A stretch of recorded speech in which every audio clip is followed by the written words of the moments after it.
माननीय सदस्यहरू, प्रतिनिधि सभाको आजको दोस्रो बैठकको कारबाही प्रारम्भ हुन्छ। सर्वप्रथम माननीय अर्थमन्त्री श्री जनार्दन शर्मालाई प्रतिनिधि सभा नियमावली 2075 को नियम 149 को उपनियम 1 र 5 बमोजिम आर्थिक विधेयक 2078 विनियोजन विधेयक 2078 र राष्ट्र ऋण उठाउने विधेयक 2078 प्रस्तुत गर्न अनुमति दिन्छु।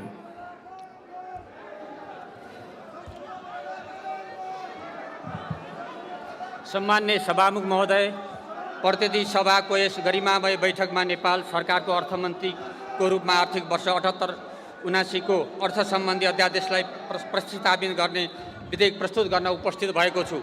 नेपालको राजनैतिक सामाजिक परिवर्तनका लागि बलिदान गर्ने सम्पूर्ण शहीदहरूप्रति हार्दिक श्रद्धाञ्जली प्रकट गर्छु। बेपत्ता पारिएका प्रति सम्मान प्रकट गर्न चाहन्छु।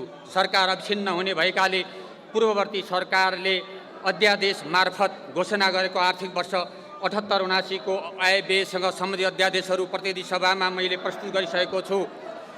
नेपालको संविधानमा निर्दिष्ट सिद्धान्त संयुक्त सरकारको साझा न्यूनतम कार्यक्रम, वर्तमान सरकारको नीति र प्राथमिकता, कोभिड-19 महामारीबाट सृजित चुनौती समेतलाई सम्बोधन गर्न र जनप्रतिनिधिको अनुमोदन नभई कर लगाउन नपाइने मान्ने सिद्धान्तमा आधारित रहेर राजस्व र व्यय अनुमानको विवरण परिमार्जन सहित प्रतिस्थापन विधेयक यस सार्वभौम संसदमा पेश गरेको छु। नयाँ सरकार गठन भएपछि देशको वर्तमान आर्थिक अवस्थाको यथार्थ चित्रण झल्कने जानकारी सम्बद्ध 2078 साउन 26 गते मैले सम्मानित सदन समक्ष पेश गरिसकेको छु। संयुक्त कोभिड-19 विरुद्धको खोपका लागि पर्याप्त स्रोतको व्यवस्था गर्न, संयुक्त सरकारको साझा न्यूनतम कार्यक्रमको कार्यान्वयन गर्न एवं स्रोत साधनको वितरणलाई सन्तुलित र समन्यायिक बनाउन बजेटलाई परिमार्जन गर्न जरुरी रहेको छ। पूर्व तयारी नभएका आर्थिक तथा प्राविधिक दृष्टिकोणले सम्भाव्य नदेखिएका प्रस्तावित आयोजना एवं स्रोतको सुनिश्चितता नभएका आयोजनाहरूको पुनः प्राथमिकरण गर्नुपर्ने भएको छ र वित्त व्यवस्थापन पारदर्शी र अनुमानयोग्य बनाउनुपर्ने एवं साधन स्रोतको महत्तम उपयोग गरी समष्टिगत आर्थिक स्थायित्व कायम गरी उच्च दरको आर्थिक वृद्धि हासिल गर्नुपर्ने भएकोले आर्थिक वर्ष 78-79 को आय व्यय सम्बन्धी अध्यादेशमा केही परिमार्जन गरेको छु। प्रस्तुत प्रतिस्थापन विधेयकका देहाय बमोजिम उद्देश्य रहेका छन्। क. विद्यमान बहुआयामी गरिबी न्यूनीकरण गर्ने। ख. अर्थतन्त्रको पुनरुत्थान गरी उच्च दरको आर्थिक वृद्धि दर हासिल गर्ने। ग. संविधानले परिकल्पना गरे अनुरूप समावेशी र समाजवाद उन्मुख अर्थतन्त्रको निर्माण गर्ने।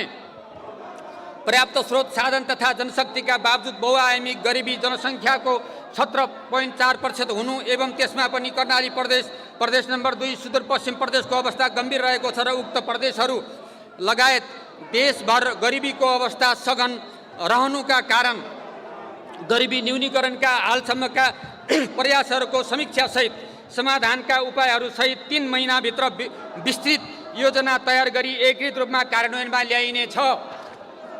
बढ्दै गएको व्यापार घाटालाई क्रमशः घटाउँदै वैदेशिक व्यापार सन्तुलन गर्न ढिला भइसकेकोले तत्सम्बन्धी समग्र योजना निर्माण र त्यसको क्षेत्रगत कार्यान्वयनका लागि सम्भव र आवश्यक कामहरू समेत तोकेर अघि बढ्न 3 महिनाभित्र योजना तयार गरिनेछ।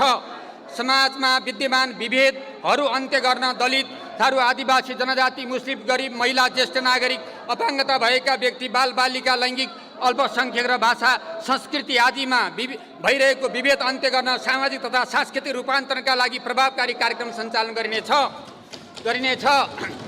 सङ्घीय लोकतान्त्रिक गणतन्त्र, समावेशी समानुपातिक प्रतिनिधित्व, सङ्घीय प्रणाली, 3 तहका सरकार र तिनीहरूको परिभाषित अधिकार क्षेत्र, मौलिक अधिकारको कार्यान्वयन, भ्रष्टाचार नियन्त्रण एवं सुशासन योजनालाई प्रभावकारी रूपमा कार्यान्वयन गर्न कानुनी तथा संरचनागत सुधार गरिनेछ। संविधानले निर्दिष्ट गरे बमोजिम सामाजिक न्याय र समाजवाद उन्मुख अर्थतन्त्रको निर्माणको संवैधानिक व्यवस्थालाई कार्यान्वयन गर्न आर्थिक, सामाजिक, सांस्कृतिक क्षेत्रहरूमा गर्नुपर्ने कार्यहरूको जनस्तर र राजनैतिक तहमा राय सुझावको आधारमा ठोस नीति र योजना तयार गरी कार्यान्वयन गरिनेछ। प्रदेश र स्थानीय तहमा भएको वित्तीय हस्तान्तरण, राष्ट्रिय गौरवका आयोजना, रूपान्तरणकारी आयोजना, कर्मागत आयोजना, सामाजिक सुरक्षा एवं संरक्षण कार्यक्रम तथा कोभिड-19 राहत तथा पुनर्निर्माणका कार्यक्रमहरू एवं राजस्व परिचालन सम्बन्धी कार्यक्रम मूलभूत रूपमा यथावत राखेको छु। प्रमुख कार्यहरू कोभिड-19 महामारीबाट नागरिकको जीवन रक्षा गर्ने र शिथिल बनेको अर्थतन्त्रलाई पुनरुत्थान गरी चलायमान बनाउने विषय यो सरकारको उच्च प्राथमिकता रहेको छ। कोभिड-19 विरुद्धको खोप लगाउन योग्य सबै नेपालीलाई यथाशक्य चाँडो खोप उपलब्ध गराउन खोपको आपूर्तिको सुनिश्चिततासहित स्रोतको प्रबन्ध मिलाएको छु। सम्बत 2078 भाद्र 23 गतेसम्म कोभिड-19 महामारी विरुद्धको खोप 57,30,000 जनाले पहिलो मात्रा र 51,02,000 जनाले पूर्ण मात्रा प्राप्त गरिसकेका छन्। यो कुल सङ्ख्याको 70% हुन आउँछ। हालसम्म खोपको 1,30,59,000 मात्रा नेपाल भित्रिसकेको र करिब 3 करोड मात्रा प्राप्त हुने क्रममा रहेको छ। कोभिड-19 सङ्क्रमण रोकथाम नियन्त्रण र उपचारका लागि स्रोतको कमी हुन नदिन सरकार प्रतिबद्ध रहेको छ र खोप व्यवस्थापनको लागि वैदेशिक स्रोतका अतिरिक्त आन्तरिक स्रोत समेत परिचालन गर्ने प्रबन्ध गरेको छु। चालु खर्चतर्फ बैठक भत्ता, इन्धन मर्मत, कर्मचारी तालिम खर्च, सिप विकास तथा जनचेतना तालिम र गोष्ठी सम्बन्धी खर्च, कार्यक्रम अनुगमन मूल्याङ्कन खर्च, भ्रमण खर्च, विविध कार्यक्रम खर्च शीर्षकमा न्यूनतम 10% दरले बजेट कटौती गरेको छु र यसरी खर्च कटौती गर्दा तत्काल बचत हुन जाने देखिएको 5 अरब कोभिड-19 को खोप खरिदका लागि उपयोग गर्ने प्रबन्ध मिलाएको छु। मृगौला प्रत्यारोपण गरेका सबै किसिमका क्यान्सर रोगी र मेरुदण्ड पक्षघात बिरामीलाई औषधि उपचार खर्च बाबत मासिक रु 5,000 का दरले उपलब्ध गराउने व्यवस्था मिलाएको छु। राजनैतिक परिवर्तनको आन्दोलनमा बलिदान गर्ने परिवारको लागि जीवनवृत्ति बापत मासिक रु 3,000 प्रदान गर्ने व्यवस्था गरेको छु। कोभिड-19 का कारण शिथिल भएको अर्थतन्त्रलाई गतिशील र चलायमान बनाउन वर्तमान सरकार गठन पश्चात सार्वजनिक भएको मौद्रिक नीति मार्फत आर्थिक पुनरुत्थानको लागि राहत र सहुलियतका कार्यक्रमहरू कार्यान्वयनमा आइसकेको बेहोरा अवगत नै छ। मौद्रिक नीतिमा रहेका यस्ता प्रकृतिका कार्यक्रमहरूलाई एकअर्कासँग परिपूरकको रूपमा वित्तीय नीतिको माध्यमबाट थप प्रभावकारी बनाइनेछ। कोभिड-19बाट प्रभावित व्यवसाय पुनरुत्थानको लागि प्रदान गरिने राहत सहुलियत र आर्थिक पुनरुत्थानका कार्यक्रमहरूलाई थप रकम सहित निरन्तरता दिएको छु। कोभिड-19 को प्रभावबाट रोजगारी र आय आर्जन गुमाएका अनौपचारिक एवं असङ्गठित क्षेत्रमा रहेका करिब विपन्न गरिब 5 लाख परिवारलाई राहत स्वरूप एकपटकका लागि प्रति घर परिवार रु 10,000 का दरले निश्चित मापदण्डका आधारमा नगद अनुदान प्रदान गर्ने प्रबन्ध गरेको छु। यस्तो अनुदान रकम स्थानीय तहको समन्वयमा सम्बत 2078 असोज महिनाभित्र हस्तान्तरण गर्ने गरी आवश्यक तयारी गरेको छु। कृषि उत्पादनका लागि उपलब्ध जमिन, हावापानी, बजारको सदुपयोग गर्दै कृषि उत्पादनमा तीव्रता ल्याउन किसानहरूका लागि कृषि सामग्री प्रविधिको प्रयोग एवं ज्ञान, तालिम, ढुवानी एवं बजार व्यवस्था लगायतका समस्यालाई सहजीकरण गरी कृषि क्षेत्रमा लाग्नेहरूलाई प्रेरित गर्न प्रधानमन्त्री कृषि आधुनिकीकरण कार्यक्रम अन्तर्गत प्रदेश स्तरमा एक-एकवटा वृहत उत्पादन प्रशोधन अनुसन्धान तालिम एवं प्रसार कार्य नमुनाको रूपमा सञ्चालन गर्न सरकार, निजी क्षेत्र, सरकारी र कृषि सहकारी समूहको संयन्त्र निर्माण गरी कार्यान्वयन गर्ने प्रबन्ध मिलाएको छु। कृषिलाई उद्योगसँग जोड्ने ससाना प्रशोधन केन्द्रहरूको स्थापना गर्ने, त्यसको केन्द्रमा साना मझौला र ठुला उद्योगहरू, स्वदेशी कच्चा पदार्थमा आधारित अन्य उद्योगहरू स्थापनाका लागि विभिन्न समितिको छुट सुविधा तथा सहुलियत पुनः प्रदान गर्ने प्रबन्ध मिलाएको छु। कृषि तथा पशुजन्य व्यवसायमा रहेको जोखिम न्यूनीकरण गरी यस क्षेत्रमा किसानहरूको आकर्षण वृद्धि गर्न कृषि बाली तथा पशु बिमाको दायरा विस्तार गरी दिँदै आएको बिमा प्रिमियर अनुदान साबिकको 50%बाट वृद्धि गरी 80% पुर्याएको छु। सहकारी संस्थाको अनुगमन सम्बन्धी नीति र संयन्त्र बनाइने सरकारी संस्थाले भगिनी कम्पनी खडा गरी आफ्नो ऋण लगानीको 50% हिस्सा कृषि तथा उत्पादनमूलक क्षेत्रमा लगानी गर्ने व्यवस्था गरिनेछ। राज्यबाट प्रदान गर्ने सबै प्रकारका सामाजिक सुरक्षा कार्यक्रमबाट राज्य कोषमा पर्न गएको चाप कम गर्न, यसका लागि दिगो आम्दानीको स्रोत व्यवस्थापन गर्न उच्च आय प्राप्त हुने क्षेत्रमा लगानी प्रबन्ध गरिनेछ। सामाजिक सुरक्षाका सबै कार्यक्रमलाई एकीकृत गरी थप प्रभावकारी बनाउन आवश्यक कानुनी तथा संस्थागत व्यवस्था मिलाउन अध्ययन गरिनेछ। बेरोजगार युवाहरूको विस्तृत लागत अद्यावधिक गरी एकीकृत अभिलेख तयार गर्नेछ र श्रम समूह वा श्रम सहकारी मार्फत युवाहरूलाई सङ्गठित गरी व्यावसायिक दक्षता अभिवृद्धि गर्न तालिमसहित यस्ता श्रम समूह वा श्रम सहकारीहरूले सार्वजनिक निर्माण क्षेत्रको रु 10 करोडसम्मको लागतको आयोजनामा आपसी प्रतिस्पर्धा मार्फत सहभागी हुन पाउने कानुनी प्रबन्ध गरिनेछ। सरकारबाट सञ्चालन हुने श्रममूलक रोजगार कार्यक्रममा विभिन्न दलित एवं अति गरिब नागरिकहरूलाई पहिलो प्राथमिकता दिइनेछ। लघु तथा साना मझौला उद्योग, व्यावसायिक कृषि, युवा उद्यम, महिला उद्यम, वैदेशिक रोजगारबाट फर्किएका व्यक्ति, दलित समुदाय, व्यवसाय विकास कार्य लगायतका उत्पादनका क्षेत्रमा स्वरोजगार बनाउन बिना धितो प्रदान गरिने सहुलियतपूर्ण कर्जाका लागि ब्याज अनुदान कार्यक्रममा विस्तार गरेको छु। यस्ता युवाहरूलाई सिप तथा उद्यमशीलता तालिममा प्राथमिकता दिई वाणिज्य बैङ्कका शाखाहरूलाई प्रत्यक्ष पालिकामा कम्तीमा 500 बेरोजगार युवाहरूलाई यस्तो ऋण प्रवाह गरी स्वरोजगार बनाउने व्यवस्था मिलाएको छु। राष्ट्रिय महत्त्वका जलविद्युत आयोजना, अन्तर्राष्ट्रिय विमानस्थल, भूमिगत मार्ग तथा सडक मार्ग, रेल मार्ग जस्ता पूर्वाधार विकास आयोजना, सिमेन्ट उद्योग, स्टिल उद्योग, कृषि आधारित उद्योग, पर्यटन सेवासँग सम्बन्धित उद्योग तथा 300 भन्दा बढी स्वदेशी कामदारलाई रोजगार दिने र 50% भन्दा बढी स्वदेशी कच्चा पदार्थ उपयोग गर्ने उत्पादनशील उद्योगमा गरिने लगानीलाई विशेष प्रोत्साहनको व्यवस्था गरेको छु। आयात र विप्रेषणमा आधारित अर्थतन्त्रलाई उत्पादन र आन्तरिक आयमुखी अर्थतन्त्रमा रूपान्तरण गर्न प्रभावकारी नीति लिइनेछ र स्वदेशी उत्पादनको संरक्षण, निर्यातयोग्य एवं तुलनात्मक लाभका वस्तुहरूको पहिचान र प्रतिस्पर्धात्मक क्षमतामा वृद्धि गरी व्यापार घाटा न्यूनीकरण गर्नेछ। कच्चा पदार्थदेखि अन्तिम उत्पादनसम्म स्वदेशमै सम्पन्न हुने गरी वस्तु उत्पादन गर्ने उद्योगलाई स्वदेशी उत्पादन अभियानमा सहभागी गराई आवश्यक प्रोत्साहन गरिनेछ। औद्योगिक उत्पादनको लागतलाई कम गरी अन्तर्राष्ट्रिय बजारमा नेपाली उत्पादनलाई प्रतिस्पर्धी बनाउन एक उच्च स्तरीय सहजीकरण समिति गठन गरिनेछ। लगानीको वातावरण थप सुधार गरी वैदेशिक लगानी आकर्षित गरिनेछ र डुइङ बिजनेस इन्डेक्समा सुधार गर्न आवश्यक नीतिगत तथा कानुनी प्रबन्ध गरिनेछ। सभामुख महोदय, निजी क्षेत्रलाई मुलुकको आर्थिक विकासको संवाहकको रूपमा भूमिका खेल्न निजी क्षेत्र मैत्री नीति बनाउँदै व्यवसाय गर्न अनुकूल वातावरण सृजना गरिनेछ। समृद्ध नेपाल निर्माणको आधारको रूपमा रहेको सडक निर्माणलाई योजनाबद्ध रूपमा कार्यान्वयन गर्न सडक सञ्जालको नक्साङ्कन तयार गरी सङ्घ, प्रदेश र स्थानीय तहको प्रष्ट क्षेत्राधिकार तोकी सडक निर्माण गर्ने नीति लिइनेछ। आर्थिक प्राविधिक दृष्टिकोणबाट अध्ययन नभएका र पूर्व तयारी नभएका प्रदेश तथा स्थानीय तहबाट कार्यान्वयन गर्न सकिने प्रकृतिका करिब 1400 सडक आयोजना आवश्यकता र औचित्यताको आधारमा खारेजी वा प्रदेश वा स्थानीय तहमा हस्तान्तरण गर्ने गरी हाल त्यस्ता योजनाहरूको कार्यान्वयन स्थगित गरेको छु। सुरुङ मार्ग, विद्युत प्रसारण लाइन, विमानस्थल तथा नयाँ प्रविधिमा आधारित अन्य यातायात पूर्वाधार, जलविद्युत आयोजना, ठुला जलाशय, विश्वविद्यालय, ठुला पूर्वाधार निर्माण, निजी क्षेत्र इन्जिनियरिङ खरिद निर्माण लगानी EPCF विधिबाट निर्माण गर्न सक्ने व्यवस्था मिलाइनेछ। एक्सप्रेस रोड, सुरुङ मार्ग, द्रुत मार्ग, फ्लाइओभर जस्ता पूर्वाधार निर्माण तथा सञ्चालनका लागि निजी क्षेत्रलाई प्रोत्साहन गरिने नीति लिएको छु। पूर्वाधार विकासका लागि पूर्वाधार वन, ब्लेन्डेड फाइनान्स जस्ता नयाँ वित्तीय उपकरणहरू सुरुवात गरिनेछ। 200 मेगावाट भन्दा माथिका जलाशय तथा अर्ध जलाशय युक्त जलविद्युत आयोजनाका लागि छुट सुविधा र सहुलियत दिई लगानी आकर्षित गर्ने प्रबन्ध गरेको छु।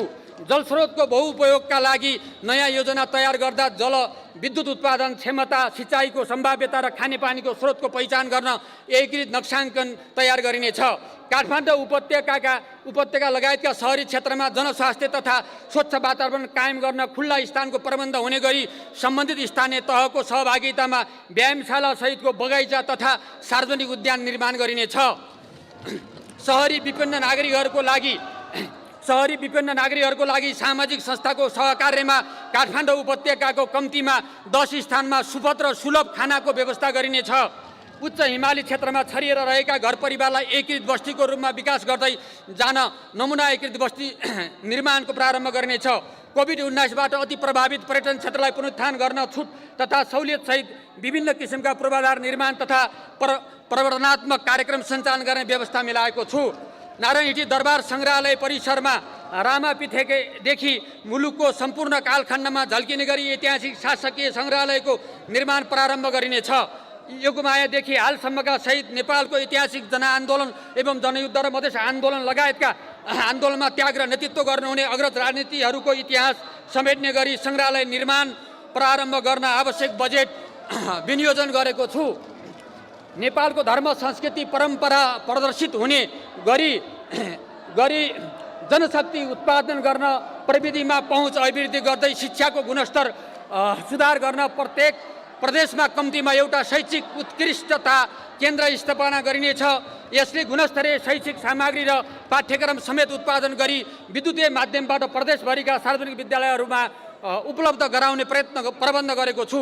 गुणस्तरीय शिक्षा प्राविधिक शिक्षा पूर्वाधार प्रविधिको समुचित प्रयोग गरी शिक्षा क्षेत्रको गुणात्मक विकास गर्न भूगोल एवं विद्यार्थी सङ्ख्या समेतका आधारमा विद्यालय शिक्षादेखि माध्यमिक शिक्षासम्मको नक्साङ्कन तयार गरी कार्यान्वयन गरिनेछ र भौतिक पूर्वाधार जनशक्ति र प्रविधिको विकास गरी शिक्षाको गुणस्तर अभिवृद्धि गर्न विस्तृत योजना बनाई कार्यान्वयन गरिनेछ। प्राविधिक विद्यालय अध्ययन गर्ने कक्षा 12सम्मको विद्यार्थीलाई पढ्दै कमाउँदै कार्यक्रमसँगै प्रदेशका केही विद्यालयहरूमा नमुनाका रूपमा सुरुवात गर्नेछ। शिक्षकहरूले स्वास्थ्य उपचारको लागि छुट्टै अस्पताल निर्माण गर्न अध्ययन गरिनेछ। विश्वविद्यालयलाई पूर्वाधार विकास सहित अनुसन्धान केन्द्रको रूपमा विकास गरिनेछ। मुलुकको सबैभन्दा पुरानो कलेज त्रिचन्द्र कलेज र घण्टाघरलाई ऐतिहासिक महत्त्व झल्किने गरी पुरानै ढाँचामा पुनर्निर्माण गर्ने प्रबन्ध गरिनेछ। बाढीद्वारा क्षतिग्रस्त मेलम्ची खानेपानी आयोजना सम्बन्ध 2078 चैत मसान्तभित्र आवश्यक मर्मत तथा पुनर्स्थापना गरी नियमित खानेपानी आपूर्ति गर्ने प्रबन्ध मिलाएको छु। नदी कटान एवं बाढीहरूको कारण भएको सडक लगायतको क्षतिको तत्काल पुनर्निर्माण र पुनर्स्थापना कार्यक्रमका लागि बजेट छुट्याएको छु। प्रत्येक वडामा महिला नेतृत्व संयन्त्र विकास गरी महिलाको क्षमता अभिवृद्धि गरिनेछ र आर्थिक र सामाजिक रूपले सक्षम तुल्याउन महिलाहरूलाई प्राथमिकता दिने गरी महिला पहिला कार्यक्रम सञ्चालन गरिनेछ। विभिन्न दलितहरूको सुकुम्बासी भूमिहीन आर्थिक सामाजिक सांस्कृतिक समस्याहरूको सम्बोधन गरी जीवनस्तर उकास्न एकीकृत कार्यक्रमहरू सञ्चालन गरिनेछ। संविधानले प्रत्याभूति गरेको आवासको हकलाई कार्यान्वयन गर्न आवासविहीन दलितहरूको लागि कर्णाली प्रदेश र प्रदेश नम्बर 2 का साथै सबै प्रदेशमा व्यवस्थित आवास योजना विस्तार गरिनेछ। यस्ता वर्गलाई लक्षित स्वरोजगारका कार्यक्रम सञ्चालन गरिनेछ। नेपाल जलवायु परिवर्तनका प्रतिकूल असरहरूको उच्च जोखिम क्षेत्र रहेको सन्दर्भमा जलवायु परिवर्तनबाट जनजीवनमा परेको जोखिमलाई न्यूनीकरण गर्न जलवायु अनुकूल न्यूनीकरण र पुनरुत्थान कार्यक्रम सञ्चालन गरिनेछ र जलवायु मैत्री दिगो दरिलो र समावेशी हुने गरी विकास योजना र कार्यक्रमहरू कार्यान्वयन गरिनेछ। जोखिमयुक्त क्षेत्रको पहिचान गरी बसोबास र विकास निर्माण कार्य व्यवस्थित गर्न आधुनिक प्रविधिको माध्यमबाट भौगोलिक अध्ययन स्क्यानिङ गरी सोको आधारमा विकास निर्माण लगायतको कार्यक्रम सञ्चालन गरिनेछ। भूकम्प पछिको पुनर्निर्माणको चरणमा बाँकी रहेका निजी आवास अनुदान वितरणको कार्य सम्बन्ध 2078 मङ्सिरभित्र सम्पन्न गरिनेछ। भूकम्प पछिको पुनर्निर्माणसँग सम्बन्धित बाँकी रहेका कार्यक्रमहरू विषयगत मन्त्रालयमा हस्तान्तरण गरी सम्पन्न गरिनेछ। पुँजी बजारमा वित्तीय अनुशासन कायम गरी सर्वसाधारण लगानीकर्ताको हित संरक्षण गरिनेछ। सरकारको मातहत रहेका सम्भाव्य सार्वजनिक संस्थाहरूलाई आवश्यकता अनुसार पूर्ण सरकारी स्वामित्वका कम्पनी मोडेलमा रूपान्तरण गरी पुँजी बजारमा सूचीकृत गर्दै आत्मनिर्भर र लगानीको थप स्रोत जुटाउन सक्षम बनाउँदै लैजाने नीति लिइनेछ। निरन्तर घाटामा गएका सार्वजनिक संस्थाहरूलाई संरचनागत र व्यवस्थापकीय सुधार गरी सञ्चालन गर्ने, खारेज गर्ने वा अन्य उपयुक्त विधिबाट व्यवस्थापन गर्ने नीति लिइनेछ। वित्तीय सङ्घीयतालाई थप प्रभावकारी बनाउन स्रोतहरूको बाँडफाँड क्षमता अभिवृद्धि लगायतका संविधान बमोजिमको अधिकार प्रयोगमा प्रदेश र स्थानीय तहलाई थप प्रभावकारी बनाइनेछ। अन्तर्राष्ट्रिय आर्थिक सहायतालाई राष्ट्रिय हित र आवश्यकता प्राथमिकता र बजेट प्रणालीमा आबद्ध गरी परिचालन गरिनेछ।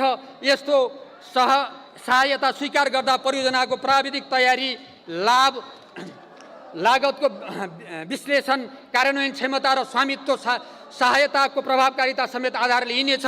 सहायता प्राप्तिको सुनिश्चितता नभई बजेट स्रोत समावेश गर्ने छैन। बहुवर्षीय ठेक्का सम्बन्धी मापदण्ड 2077 भित्र पर्ने कोभिड-19 को खोप खरिद र स्वास्थ्य सामग्री खरिद गर्न एवं मध्यकालीन खर्च संरचनाभित्र स्रोत व्यवस्थापन अनुमान गरिएको बाहेक अन्य कुनै पनि आयोजना तथा कार्यक्रमलाई स्रोत सुनिश्चितता उपलब्ध गराइने छैन। उल्लेखित मापदण्डभन्दा बाहिरका आयोजनाहरूको लागि प्रदान गरेको स्रोत सुनिश्चितता रद्द गरेको छु। विकास आयोजनाहरूको अनलाइन अनुगमन गरी विनियोजन बजेट अनुरूप खर्च हुने पद्धति सुनिश्चित गरिनेछ र पुँजीगत खर्च वृद्धि गर्न मन्त्रालय एवं निकायहरूले मासिक लक्ष्य विभाजन गरी लक्ष्य अनुप्रगति गर्नुपर्ने प्रबन्ध गरिनेछ। निर्माण व्यवसायले आफ्नो क्षमता भन्दा बढी कार्यका लागि धेरैवटा ठेक्का लिने र समयमा कार्य सम्पन्न नगर्ने प्रवृत्तिमा सुधार गरिनेछ।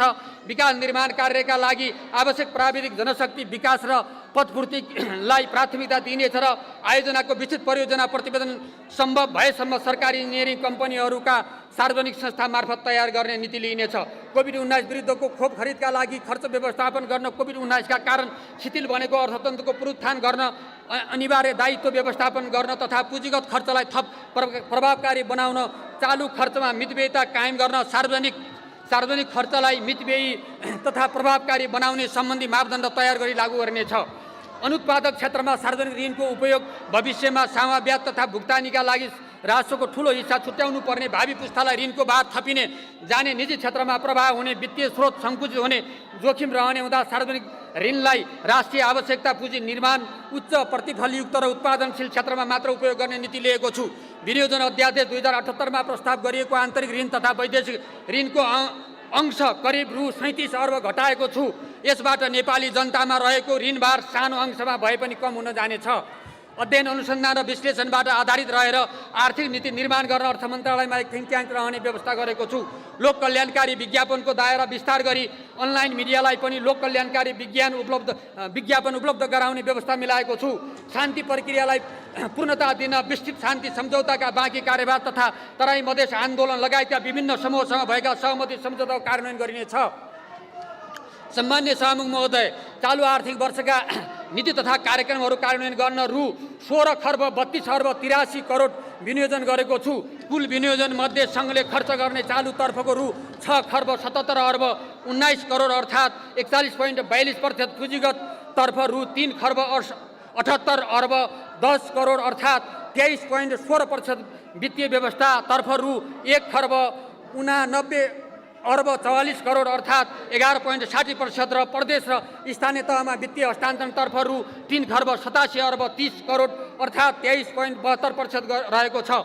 वित्तीय हस्तान्तरण तर्फ विनियोजित बजेट मध्ये चालु खर्चमा समानीकरण अनुदान सहित रु 3 खर्ब 25 अर्ब 75 करोड अर्थात् 84.11% र पुँजीगत तर्फ रु 61 अर्ब 55 करोड अर्थात् 15.89% रहेको छ। चालु आर्थिक वर्षका लागि अनुमान गरिएको खर्च बेहोर्ने स्रोत मध्ये राजस्वबाट रु 10 खर्ब 50 अर्ब 82 करोड र वैदेशिक अनुदानबाट रु 59 अर्ब 92 करोड बेहोर्ने छ र चालु पुँजीगत र वित्तीय हस्तान्तरणतर्फ विनियोजित खर्चमा राजस्व र वैदेशिक अनुदानबाट बेहोर्दा रु 5 खर्ब 22 अर्ब 9 करोड न्यून हुने देखिन्छ र वित्तीय व्यवस्थातर्फको विनियोजित रकम समेत समावेश गर्दा कुल विनियोजनमा न्यून हुने रकम मध्ये वैदेशिक ऋणबाट रु 2 खर्ब 83 अर्ब 9 करोड र आन्तरिक ऋणबाट रु 2 खर्ब 39 अर्ब बेहोरिने छ।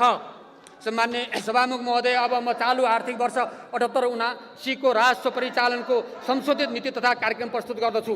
आर्थिक वर्ष 78-79 को राजस्व परिचालन सम्बन्धी नीति तथा कार्यक्रमलाई मूलभूत रूपमा यथावत राखी केही संशोधन गरेको छु। यस्तो संशोधित कर तथा राजस्व सम्बन्धी व्यवस्था आजैका मितिदेखि कार्यान्वयन गर्ने व्यवस्था मिलाएको छु। राजस्व नीति र करका दरहरू निर्धारण गर्दा कोभिड-19 का कारण सृजित सङ्कटबाट पर्न गएको प्रतिकूल अवस्थालाई करदातालाई छुट सहुलियत मार्फत राहत प्रदान गरी तीव्रतर आर्थिक पुनरुत्थान तथा विकासलाई उच्च प्राथमिकता दिएको छ। राजस्वको दायरा विस्तार एवं कराधारको संरक्षण र कर चुहार नियन्त्रण, लगानी मैत्री वातावरण निर्माण गर्न, मूल्य अभिवृद्धि कर, आयकर, भन्सार, अन्तःशुल्क र गैर कर लगायतका प्रत्यक्ष एवं अप्रत्यक्ष कर प्रणालीमा गर्नुपर्ने सुधारका लागि सुझाव दिन कर प्रणाली पुनरावलोकन उच्च स्तरीय आयोग गठन गर्नेछ। भन्सार बिन्दुमा भुक्तानी गर्नुपर्ने सम्पूर्ण कर तथा महसुल विद्युतीय प्रणाली मार्फत गर्न सक्ने व्यवस्था मिलाइनेछ। अन्तःशुल्क स्टिकर प्रयोग गर्दा QR कोड स्क्यान गरी सोको तथ्याङ्क आन्तरिक राजस्व विभागको स्वचालित प्रणालीमा अभिलेख गर्ने प्रबन्ध मिलाएको छ। व्यवसाय सञ्चालनमा संलग्न नरहेको कुनै बासिन्दा प्राकृतिक व्यक्तिले नेपाल बाहिर सफ्टवेयर वा यस्तै प्रकृतिको अन्य विद्युतीय सेवा उपलब्ध गराए वा सामाजिक सञ्जालमा सर्वदृश्य सामग्री अपलोड गरे बापत विदेशी मुद्रा भुक्तानी प्राप्त गरेको भए सम्बन्धित बैंक, वित्तीय संस्था वा मुद्रा हस्तान्तरण मनी ट्रान्सफर गर्ने संस्थाहरूले त्यस्तो भुक्तानी प्रदान गर्दा प्राप्त रकमको 1% का दरले अग्रिम कर असुल गर्ने व्यवस्था मिलाएको छु।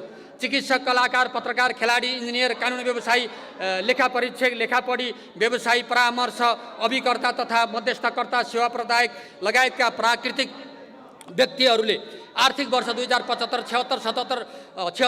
77 को आफ्नो करयोग्य आयकर ऐन 58 बमोजिम लाग्ने कर सम्बत 2078 साल फागुन मसान्तभित्र बुझाइ स्थायी लेखा नम्बर लिएमा सोमा लाग्ने शुल्क तथा ब्याज छुट हुने व्यवस्था गरेको छु।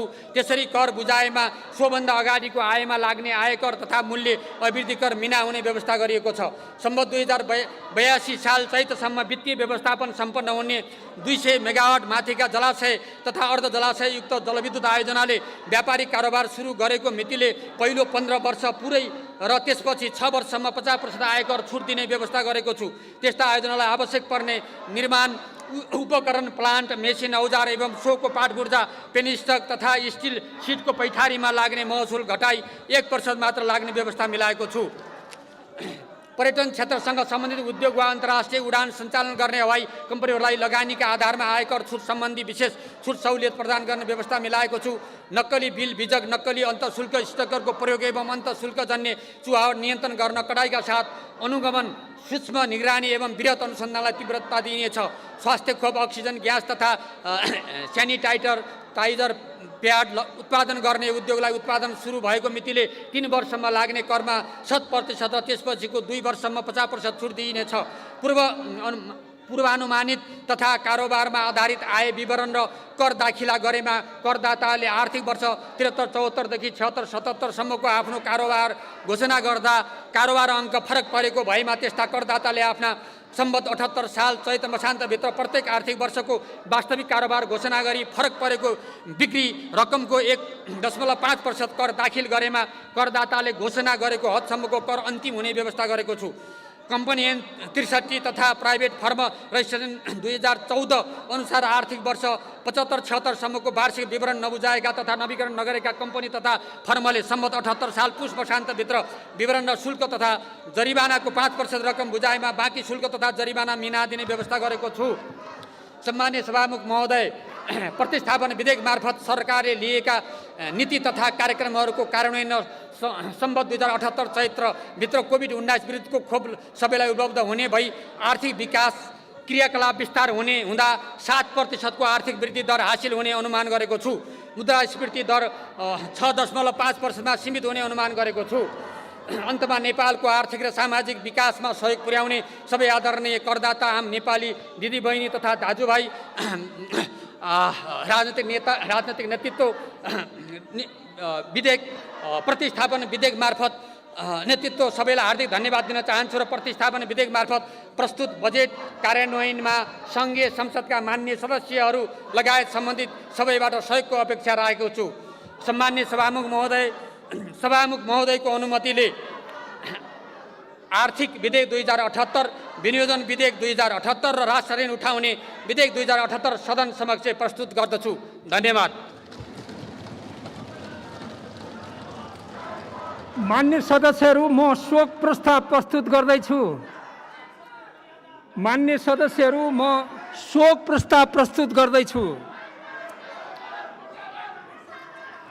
मान्य सदस्यहरू, अब म संविधान सभा सदस्यहरू महेन्द्र शेरचन, जुठबहादुर खड्गी, जेबी टुहुरेको निधन भएकोमा निम्नलिखित शोक प्रस्तावहरू प्रस्तुत गर्दछु। शोक प्रस्ताव क, प्रतिनिधि सभाको यो बैठक नेपाल कम्युनिस्ट पार्टी एमालेबाट 2070 सालको संविधान सभामा समानुपातिक तर्फबाट निर्वाचित सदस्य महेन्द्र शेरचनको 68 वर्षको उमेरमा मिति 2078 साल भदौ 2 गते बुधबार उपचारको क्रममा असामयिक निधन भएकोमा उहाँको निधनप्रति शोक प्रकट गरी श्रद्धाञ्जली अर्पण गर्दै शोक सन्तप्त परिवारप्रति संवेदना प्रकट गर्दछ। ख, प्रतिनिधि सभाको यो बैठक तत्कालीन एकीकृत नेपाल कम्युनिस्ट पार्टी माओवादीबाट 2070 सालको संविधान सभामा समानुपातिक तर्फबाट निर्वाचित सदस्य नेपाली जनवादी साङ्गीतिक क्षेत्रका लोकप्रिय कलाकार एवं हाल नेपाल कम्युनिस्ट पार्टी माओवादी केन्द्रका नेता जुठबहादुर खड्गी, जेबी टुहुरेको 78 वर्षको उमेरमा मिति 2078 साल भदौ 10 गते बिहिबार काठमाडौँ बल्खु स्थित बयोदा अस्पतालमा उपचारको क्रममा असामयिक निधन भएकोमा उहाँको निधनप्रति शोक प्रकट गरी श्रद्धाञ्जली अर्पण गर्दै शोक सन्तप्त परिवारप्रति संवेदना प्रकट गर्दछ। उक्त शोक प्रस्तावलाई पारित गरिदिनु हुन अनुरोध गर्दछु। उक्त शोक प्रस्तावहरू सर्वसम्मतिले पारित भएको घोषणा गर्दछु। मान्य सदस्यहरू, अब हामी दिवंगत संविधान सभा सदस्यहरू महेन्द्र शेरचन र जुठबहादुर खड्गी जेबी टुहुरेको निधनप्रति शोक व्यक्त गर्न उठेर 1 मिनेट मौन धारणका लागि अनुरोध गर्दछु।